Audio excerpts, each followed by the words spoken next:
れだわ。 Halo guys, balik lagi di channel ini bersama gue, Reborn. Buat yang baru gabung, jangan lupa dibantu like dan di-subscribe ya.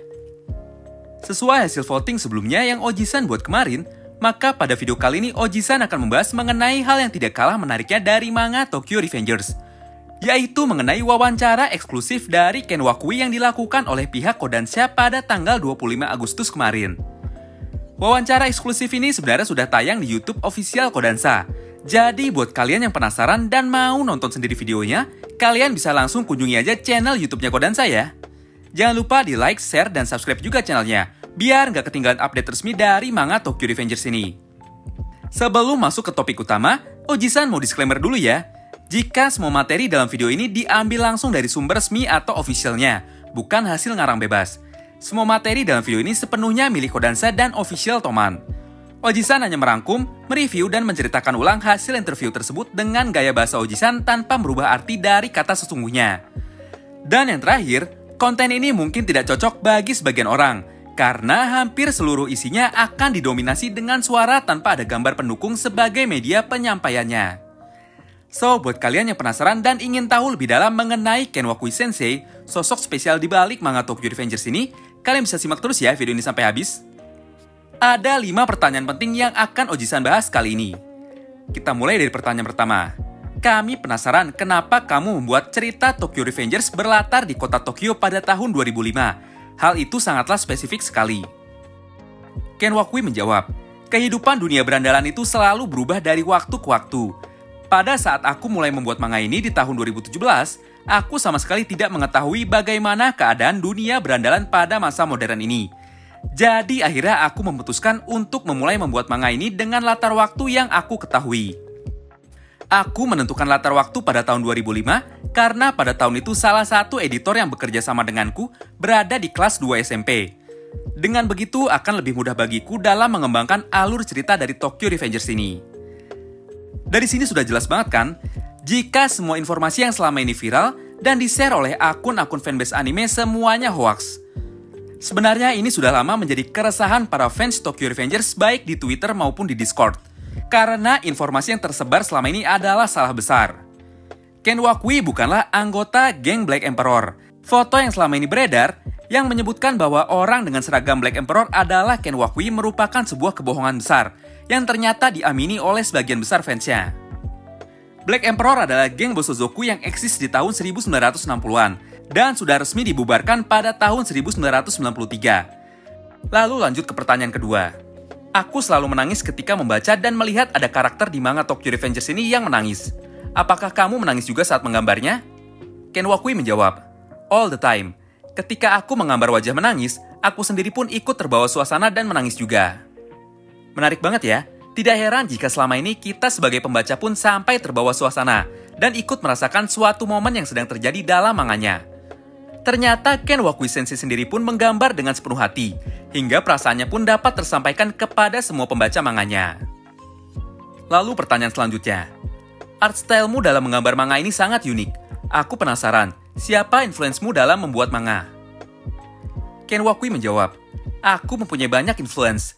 Untuk art style, aku suka dengan Takehiko Inoue, mangaka dari Slam Dunk dan Vagabond, serta Katsuhiro Otomo, mangaka dari serial Akira, dan menggunakan karya mereka sebagai referensi utama. Kemudian saat aku mulai membuat manga shonen, aku mulai terinspirasi art style dari Akira Toriyama, mangaka dari Dragon Ball. Untuk karya kontemporer, aku suka art dari Haruichi Furudate, mangaka dari Haikyuu. Dan untuk ilustrasi warna, aku suka dengan Sui Ishida, mangaka dari Tokyo Ghoul. Dari sini kita bisa lihat jika banyak sekali referensi menggambar dari Ken Wakui Sensei. Dan kesemuanya adalah manga-manga legendaris yang berjaya pada masanya. Kalau kalian pernah baca manga Slam Dunk dan Vagabond, kalian pasti akan sangat kagum sekali dengan art style dari kedua manga tersebut. Kita lanjut ke pertanyaan ketiga. Pertanyaan paling menarik dan paling relevan dengan cerita manga Tokyo Revengers. Cerita Tokyo Revengers sangat terasa seperti sebuah film. Apakah Ken Wakui suka menonton film? Ken Wakui dengan semangat menjawab pertanyaan ini. I love movies. My favorite are The Godfather and Braveheart. Wah, ini benar-benar fakta baru yang mind-blowing banget.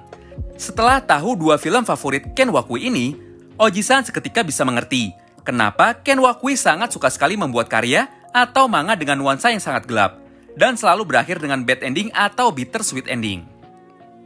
Karakter dan cerita dari Tokyo Revengers, Godfather, dan Braveheart mempunyai paralel atau kesamaan yang sangat mirip dan relevan sekali dalam beberapa momennya. Kita ambil satu contoh dari film Godfather. Tokoh utama dalam film ini adalah Michael Corleone. Michael adalah seorang pria yang sangat peduli dengan keluarga dan sangat memprioritaskan keluarga di atas segalanya. Sebagai anggota Marine dan pahlawan perang, Michael termasuk karakter paling kuat dan paling jenius dalam film tersebut.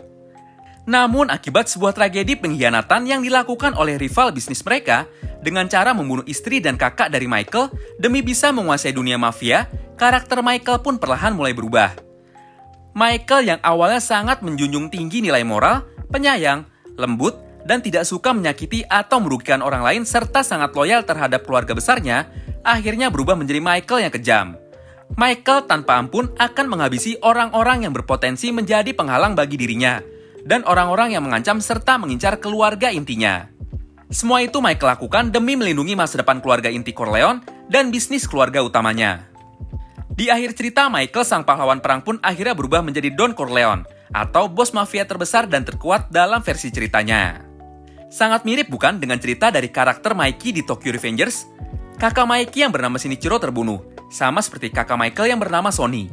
Lalu adik Mikey, Emma Sano pun terbunuh, sama dengan istri dari Michael. Kematian dari orang-orang dekat mereka lah yang akhirnya membuat Michael dan Mikey jatuh ke dalam dark impulsivity miliknya. Mikey dan Michael sama-sama memiliki fase perubahan yang sangat mencolok dalam hidup mereka. Dari yang awalnya seorang hero, berakhir menjadi seorang villain di masa depan, atau mungkin bahasa halusnya tragic hero atau dark hero. Kemudian pertanyaan terakhir yang juga datang dari fans Tokyo Revengers, apa momen tersulit bagi Ken Wakui Sensei selama menulis manga Tokyo Revengers ini? Mendengar pertanyaan ini, Ken Wakui pun menjawab sambil tertawa. Bagiku momen tersulit adalah untuk merespon undangan-undangan interview seperti ini. Aku tidak mempunyai ego yang kuat, dan aku tidak suka mengekspresikan opiniku kepada banyak orang. Jadi sebenarnya aku sangat buruk dalam hal menghadapi interview dan juga pidato. Aku tidak tahu harus berkata seperti apa, untuk bisa membuat orang-orang yang mendengarkanku senang. Wah, ini menarik banget ya. Ken Wakui merupakan orang yang sangat tertutup. Tidak ada satu biografi pun tentang dirinya yang dipublikasikan secara umum. Seluruh informasi mengenai Ken Wakui yang ada di permukaan saat ini hanyalah mengenai karya-karyanya saja, dan juga hasil dari seluruh interview yang dilakukan oleh pihak Kodansha. Dalam interview ini juga, Ken Wakui bahkan tidak menunjukkan wajahnya sama sekali, dan suaranya juga digantikan oleh pengisi suara atau voice actor. Sebenarnya selain kelima pertanyaan ini, masih banyak banget pertanyaan lain yang diajukan dalam sesi interview ini. Namun kebanyakan pertanyaan yang diajukan adalah pertanyaan berulang, yang sebenarnya jawabannya sudah ada di interview sebelumnya, dan sudah ada di dalam official karakter book dari manga Tokyo Revengers ini. Oh iya, buat kalian yang belum tahu apa itu official karakter book, Oji-san coba jelaskan sedikit ya. Tokyo Revengers Official Character Book adalah sebuah buku yang berisi mengenai informasi-informasi penting yang tidak dijelaskan dalam manganya. Contohnya seperti latar belakang Hanma, motivasi serta cita-cita Hanma, dan hal-hal penting lainnya. Singkatnya, buku ini adalah buku panduan untuk lebih mengerti dan mengenal lebih dalam dari setiap kejadian atau cerita yang terjadi di dalam manga ini. Ada satu bonus informasi buat kalian. Toman selama ini mempunyai 6 divisi, bukan 5 divisi seperti yang ada di manganya dan animenya. Divisi ke-6 ini terbentuk setelah Kisaki bergabung ke dalam Toman. Sepanjang karirnya, Hanma juga tidak pernah dianggap sebagai pion bagi Kisaki Teta. Hanma juga tidak pernah menjadi wakil atau anak buah bagi siapapun dalam manga Tokyo Revengers ini. Kata-kata yang diucapkan oleh Kisaki Teta pada chapter 205 adalah sebuah expression word atau kata ungkapan saja. Itu adalah cara Kisaki berterima kasih kepada Hanma karena selama ini selalu memilih untuk mendampingi Kisaki. Nah, kalau kalian mau tahu lebih banyak lagi, hal-hal penting seperti ini yang bahkan memang sengaja tidak dimunculkan dengan jelas dalam manganya, kasih tahu Oji-san dengan cara komen di kolom komentar ya. Sampai jumpa lagi di video pembahasan selanjutnya. Bye-bye!